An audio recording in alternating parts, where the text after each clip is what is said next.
Terima kasih sudah klik video ini. Tolong subscribe dan nyalakan loncengnya, lalu simak sampai selesai biar tidak gagal paham. Polemik mengenai prajurit TNI yang menjabat posisi sipil semakin memanas seiring dengan pembahasan RUU TNI yang mengatur ulang relasi antara militer dan jabatan sipil.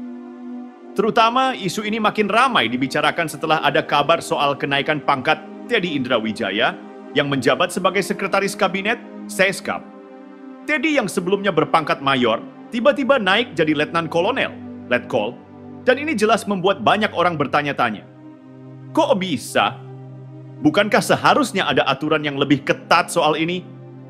Panglima TNI, Jenderal Agus Subianto, mengeluarkan pernyataan yang menegaskan bahwa prajurit aktif TNA yang terpilih untuk mengisi jabatan sipil di luar struktur TNI harus memilih antara tetap bertugas di militer atau pindah sepenuhnya ke dunia sipil. Aturan yang ada, yang tercantum dalam pasal 47 Undang-Undang tentang Tentara Nasional Indonesia, mengharuskan prajurit yang menduduki jabatan sipil tertentu untuk mundur atau pensiun dini dari dinas militer. Pasalnya, ada batasan yang jelas yang memisahkan dunia militer dan sipil. Apalagi, dalam pasal tersebut hanya ada 10 jabatan sipil yang diperbolehkan untuk dijabat oleh prajurit aktif tanpa harus mundur, seperti jabatan di bidang pertahanan negara, intelijen negara, dan beberapa lembaga negara lainnya, yang dianggap punya keterkaitan erat dengan kepentingan militer. Namun, keputusan terkait Teddy Indrawijaya ini terasa berbeda. Teddy yang sudah menduduki jabatan tinggi di kabinet pemerintahan, yang jelas bukan bagian dari struktur militer, masih tetap berstatus sebagai prajurit aktif.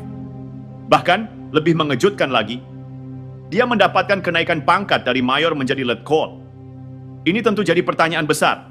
Banyak pihak yang merasa bahwa aturan yang ada sudah cukup jelas dan ketat, tetapi di kasus ini, aturan tersebut terasa diputarbalikkan atau dibiarkan melonggar.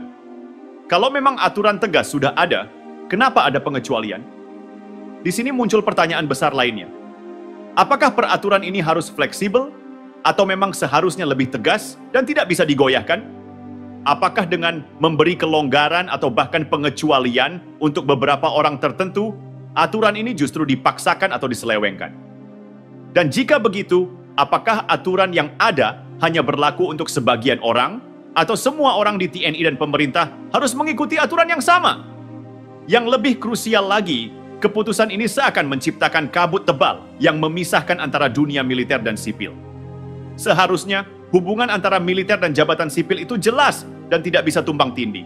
Tapi, dengan adanya contoh kasus seperti Teddy, batasan tersebut jadi kabur. Jadi bisa saja ada persepsi publik yang berpikir bahwa jika prajurit TNI bisa menduduki jabatan sipil tanpa harus meninggalkan status militernya, maka tidak ada lagi pemisahan yang jelas antara keduanya.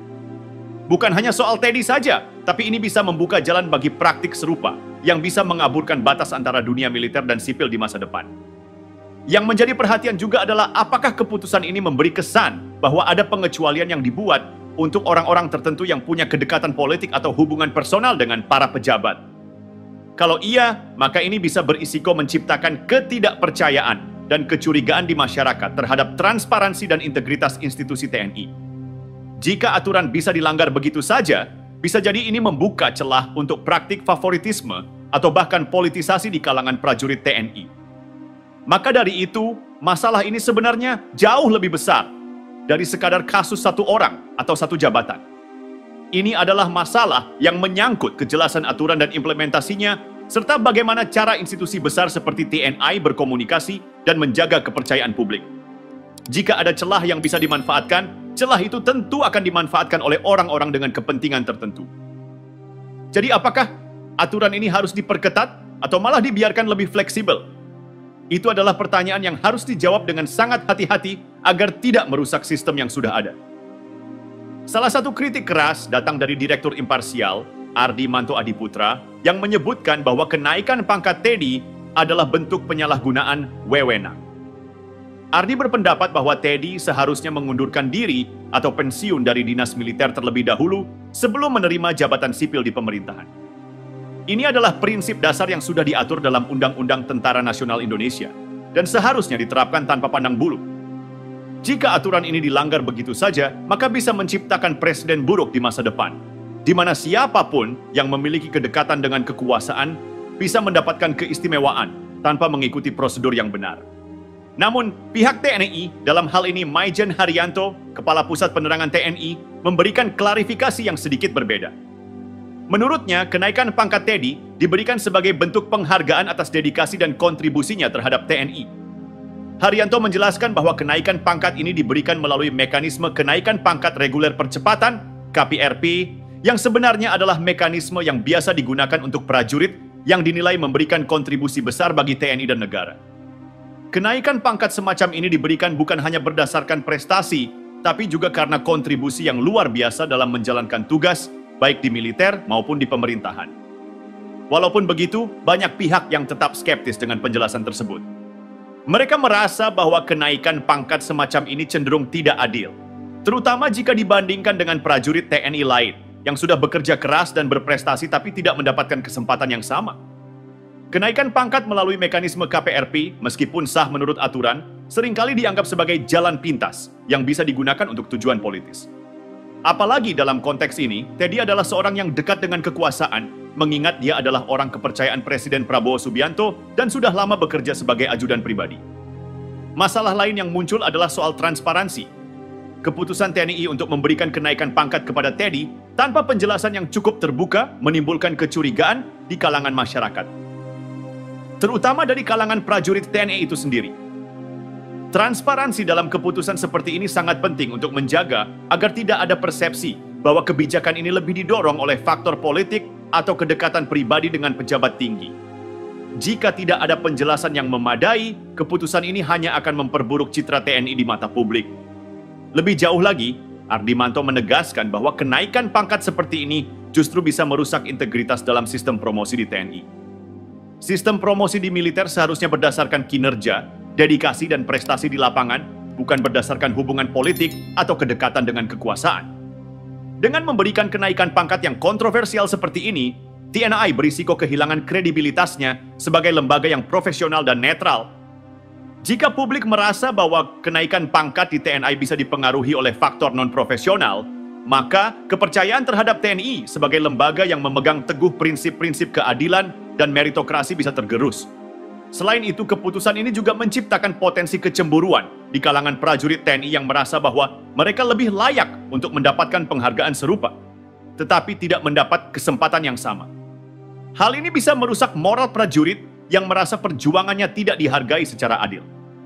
Cemburu sosial seperti ini, jika dibiarkan berlarut-larut, dapat mempengaruhi keharmonisan di tubuh TNI dan mengganggu iklim kerja yang sehat. Pada akhirnya, masalah ini bukan hanya tentang apakah Teddy layak mendapatkan kenaikan pangkat atau tidak, tetapi lebih tentang bagaimana TNI harus menjaga integritas dan objektivitas dalam setiap kebijakan yang mereka buat. Setiap keputusan yang diambil harus bisa dipertanggungjawabkan dengan transparan, terutama jika itu berkaitan dengan kenaikan pangkat atau jabatan yang bisa menciptakan ketidakadilan di dalam institusi. Kalau keputusan-keputusan semacam ini terus dibiarkan tanpa ada penjelasan yang memadai, maka bisa menimbulkan keraguan yang lebih besar terhadap kredibilitas dan profesionalisme TNI sebagai institusi yang berperan penting dalam menjaga stabilitas negara. Masalah kenaikan pangkat Teddy Indrawijaya ini nggak cuma tentang satu orang atau satu kejadian saja. Ini adalah masalah yang lebih besar terkait dengan integritas dan profesionalisme TNI secara keseluruhan. Keputusan semacam ini berpotensi merusak citra TNI di mata publik, terutama jika ada kesan bahwa TNI lebih mengutamakan kedekatan politik daripada prestasi dan kinerja yang murni. Jika keputusan-keputusan yang melibatkan kenaikan pangkat atau jabatan bisa terpengaruh oleh faktor eksternal seperti politik, maka kepercayaan publik terhadap institusi ini bisa hilang. Kritik utama yang muncul adalah soal profesionalisme dan objektivitas dalam pengambilan keputusan. Kenaikan pangkat yang dianggap tidak sesuai prosedur bisa merusak kepercayaan prajurit TNI dan masyarakat pada umumnya.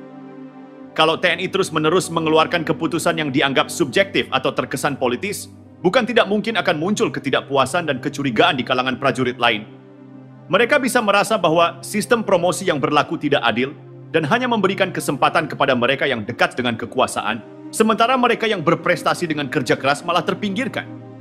Lebih parah lagi kalau ini terus dibiarkan, akan ada risiko bahwa TNI akan semakin terjerat dalam politik. Salah satu prinsip utama yang dijunjung tinggi oleh militer di banyak negara, termasuk Indonesia, adalah netralitas. TNI seharusnya tidak terlibat dalam urusan politik praktis dan lebih fokus pada tugasnya untuk menjaga kedaulatan dan stabilitas negara. Namun, dengan keputusan-keputusan seperti ini, muncul kekhawatiran bahwa TNI bisa terjebak dalam praktik politik yang merugikan mereka sendiri.